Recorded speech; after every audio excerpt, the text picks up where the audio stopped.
નમસ્કાર વિદ્યાર્થી મિત્રો, અગાઉના વિડિયો લેક્ચરની અંદર આપણે એક સંકરણ પ્રયોગ વિશે અભ્યાસ કર્યો. આપણે એક સંકરણની અંદર જોયું કે એક લક્ષણ માટેના જે કારકો છે એ જોડમાં હોય છે, બરાબર.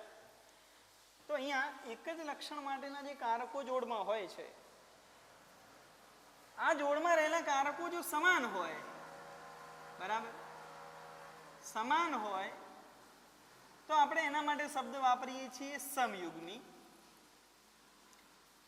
જો કારકો અસમાન હોય, કારકો જે છે અસમાન હોય તો એના માટે આપણે શબ્દ વાપરીએ છીએ વિષમ યુગ્મી, બરાબર છે.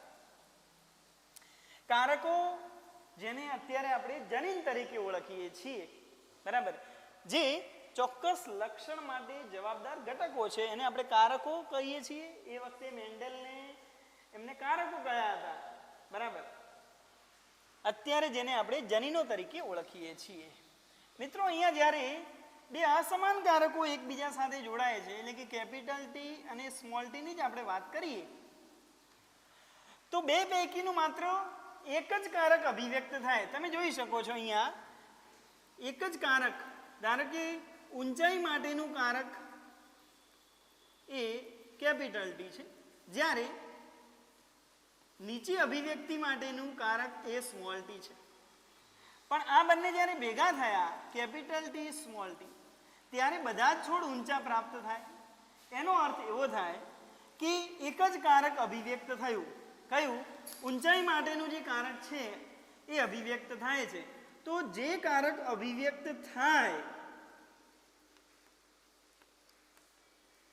એને કહેવાય પ્રભાવી કારક, અને જે કારક અભિવ્યક્ત થતું નથી,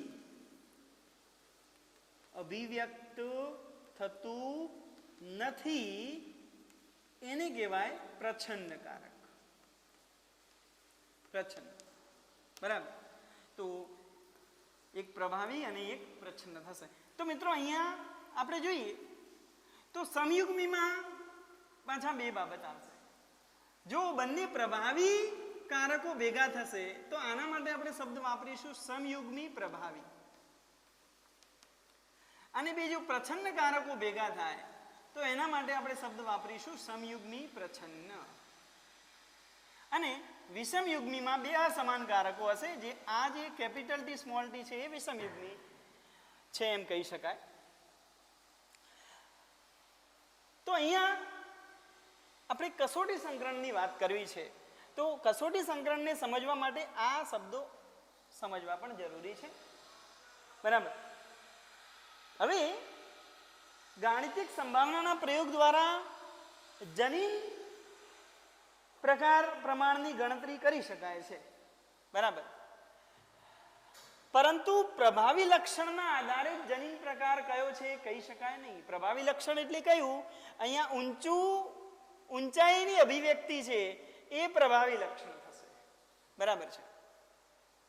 તો તમે જુઓ, એક સંકરણ પ્રયોગમાં F2 પેઢીમાં તમે આ પ્રભાવી લક્ષણ જોઈ શકો છો, ઊંચા છોડ, બરાબર. પણ એના જે જનીન પ્રકાર છે એ અલગ અલગ છે.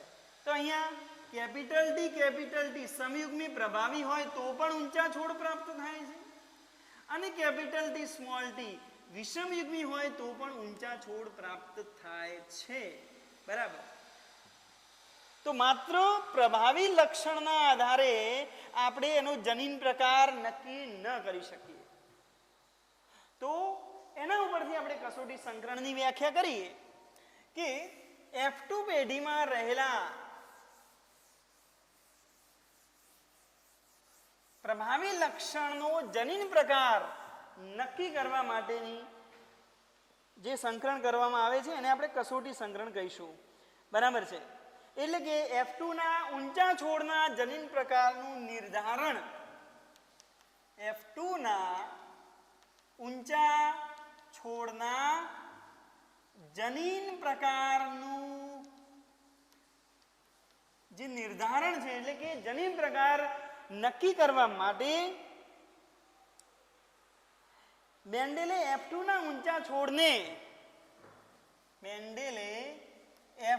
ના ઊંચા છોડને નીચા છોડ સાથે સંકરણ કરાવ્યું. બરાબર છે, સાથે સંકરણ કરાવ્યું, જેને કસોટી સંકરણ કહેવાય. મિત્રો અહીંયા કસોટી સંકરણ એ શું છે ફરીથી એક વખત જોઈ લો કે F2 ના ઊંચા છોડ માટે આપણે વાત કરીએ ઊંચા છોડ માટેના બે જનીન પ્રકાર છે, કેપિટલ ટી એ પણ ઊંચા છોડ પ્રાપ્ત થાય છે, કેપિટલ ટી સ્મોલ ટી એ પણ ઊંચા છોડ પ્રાપ્ત થાય છે.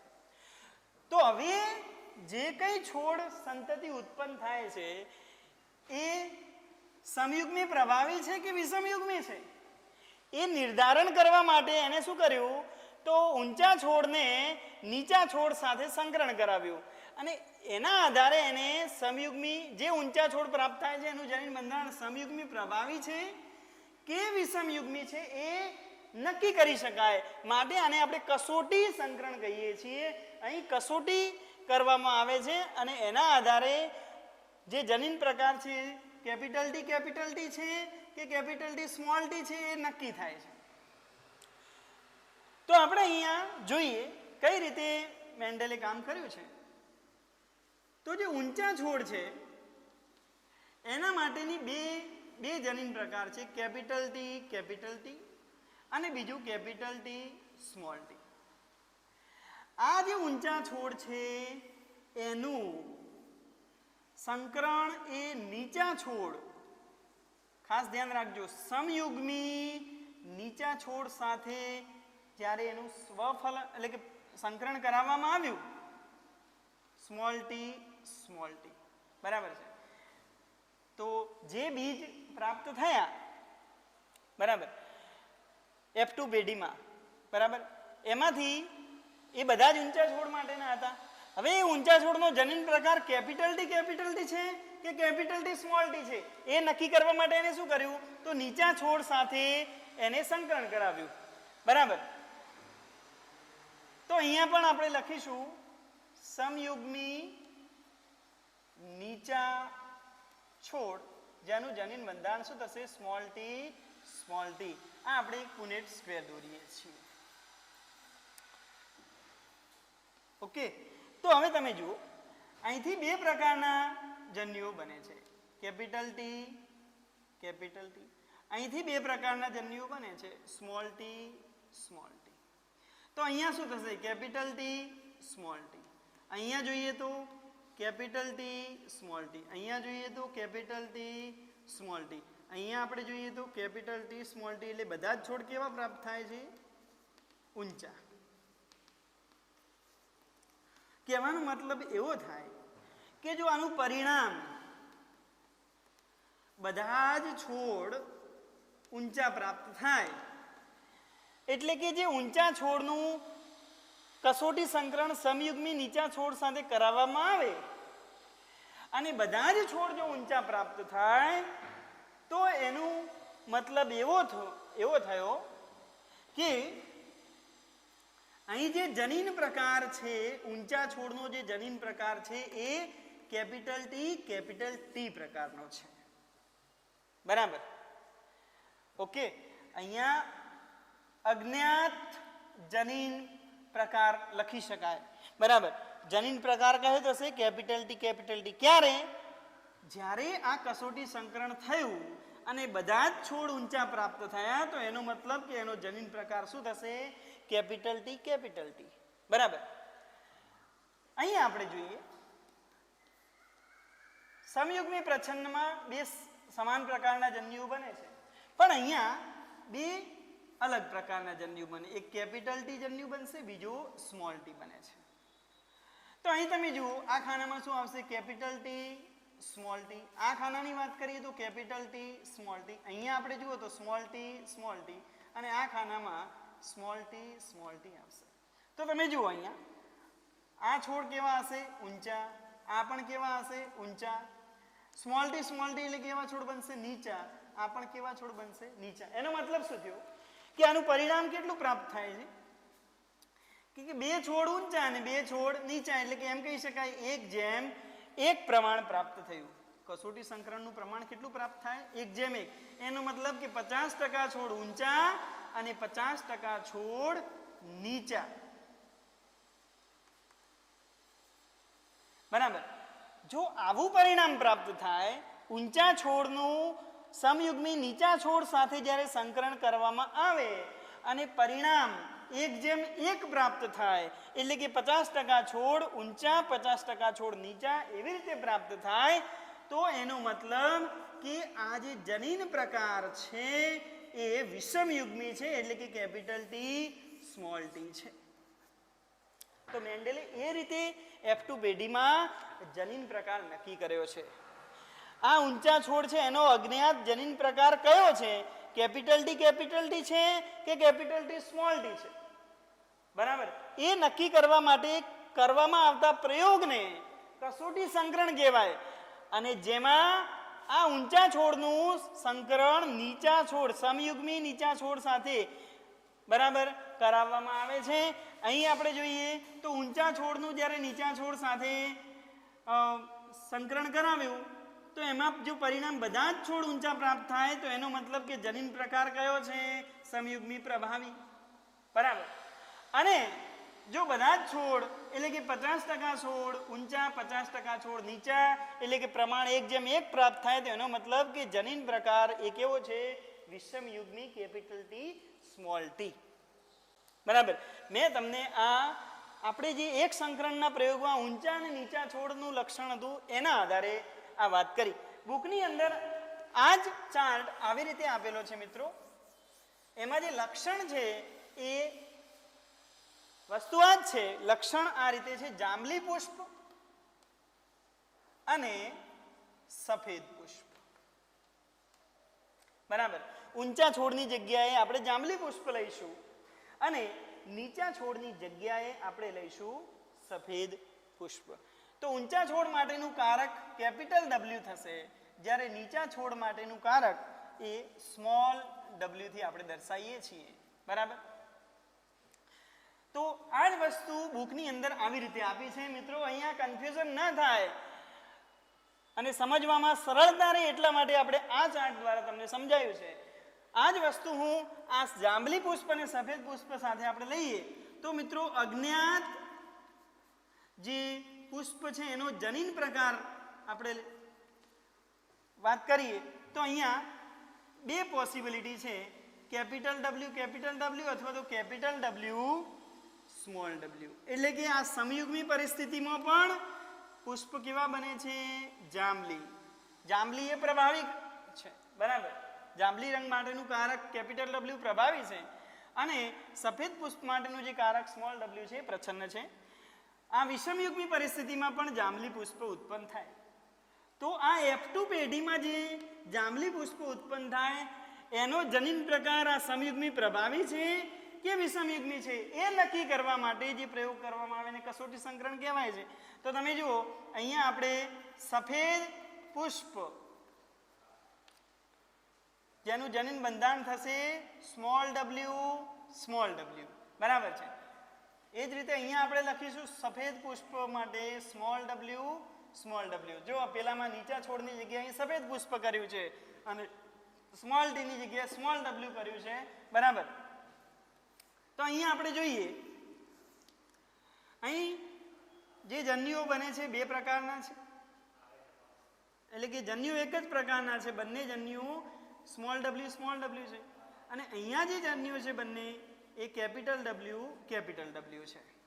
તો તમે જોશો અહીંયા શું આવશે? Capital W small w, capital W small w. અહીંયા પણ એ જ પ્રમાણે capital W small w, capital W small w. તો અહીંયા પરિણામ જોઈએ તો પરિણામ શું મળે છે કે બધા જ પુષ્પો જાંબલી રંગના બને છે. પરિણામ શું મળે છે? બધા જ પુષ્પો જાંબલી રંગના. તારણ આપણે જોઈએ તો તારણ શું થશે? એનો મતલબ કે અજ્ઞાત પુષ્પ આ જે આપણે જાણતા નથી એ આ અજ્ઞાત પુષ્પ એ કેવું છે? તો સમયુગ્મી પ્રભાવી છે. એનો મતલબ કે એનો જનીન પ્રકાર શું થાય? કેપિટલ ડબલ્યુ થાય. એનો મતલબ કે 100% પરિણામ એ પ્રભાવી લક્ષણ આવતું હોય. અહીં જોયું એમ 100% બધા જ છોડ ઊંચા પ્રાપ્ત થતા હોય તો જનીન પ્રકાર કયો થાય? Capital T. એમ અહીં બધા જ છોડ જો એટલે કે બધા જ પુષ્પો જાંબલી રંગના પ્રાપ્ત થતા હોય એનો મતલબ કે એનો જે જનીન પ્રકાર છે એ કેપિટલ ડબલ્યુ એટલે કે સમયુગ્મી પ્રભાવી થશે. ઓકે, એ જ રીતે અહીંયા જન્યુ બનશે સ્મોલ ડબલ્યુ. અહીં આપણે વાત કરીએ તો કેપિટલ ડબલ્યુ, સ્મોલ ડબલ્યુ.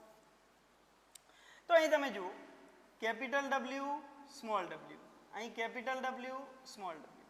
અહીં તમે જુઓ તો small W, small W, small W, small W. તો અહીંયા જાંબલી પુષ્પ પ્રાપ્ત થાય. આ પણ જાંબલી, અહીંયા સફેદ, અહીંયા પણ સફેદ આવશે. તો આનો મતલબ શું થાય કે આનું જે પરિણામ પ્રાપ્ત થયું એમાં શું પ્રાપ્ત થયું? તો 50% પુષ્પો જાંબલી રંગના પુષ્પ ધરાવતા છોડ ઉત્પન્ન થાય અને 50% જે છોડ છે એ સફેદ રંગ ધરાવતા સફેદ પુષ્પ ધરાવતા છોડ ઉત્પન્ન થાય છે. એનો મતલબ કે આનું પરિણામ શું થશે? 1:1. કસોટી સંકરણનું આ પરિણામ કેટલું થાય? 1:1 પ્રાપ્ત થાય છે. તો પરિણામે આનું તારણ શું મળશે? કે જે અજ્ઞાત પુષ્પ છે એ વિષમયુગ્મી છે. બરાબર. કેપિટલ ડબલ્યુ, સ્મોલ ડબલ્યુ, એનો જનીન પ્રકાર કયો છે? કેપિટલ ડબલ્યુ, સ્મોલ ડબલ્યુ છે મિત્રો. બરાબર. એટલે F2 પેઢીમાં જે પ્રભાવી લક્ષણ છે એનો જનીન પ્રકાર નક્કી કરવા માટે એને પ્રચ્છન્ન લક્ષણ ધરાવતા છોડ સાથે સંકરણ કરવામાં આવે ત્યારે જો બધા જ પુષ્પો એટલે કે બધું જે પરિણામ છે એ પ્રભાવી લક્ષણ વાળું બધા જ 100% પ્રભાવી લક્ષણ વાળું પરિણામ મળે તો એનો મતલબ થાય કે અહીંયા જે જનીન પ્રકાર છે એ સમયુગ્મી પ્રભાવી છે. અને જો જે પરિણામ છે એ 50% એટલે કે 1:1 પરિણામ પ્રાપ્ત થાય તો એનો મતલબ થાય એટલે કે અડધા પુષ્પો જાંબલી રંગના, અડધા પુષ્પો સફેદ રંગના, એ રીતનું પરિણામ પ્રાપ્ત થાય તો એનો મતલબ થાય કે જે જનીન પ્રકાર છે એ વિષમયુગ્મી છે. બરાબર. તો મિત્રો આ બુકની અંદર આપેલો છે ચાર્ટ એ પ્રમાણે સમજાવ્યું છે. બરાબર. તો મિત્રો આજે આપણે આટલું જ રાખીએ છીએ. નેક્સ્ટ વિડીયો લેક્ચરમાં આપણે આગળ વધીશું. આવજો મિત્રો.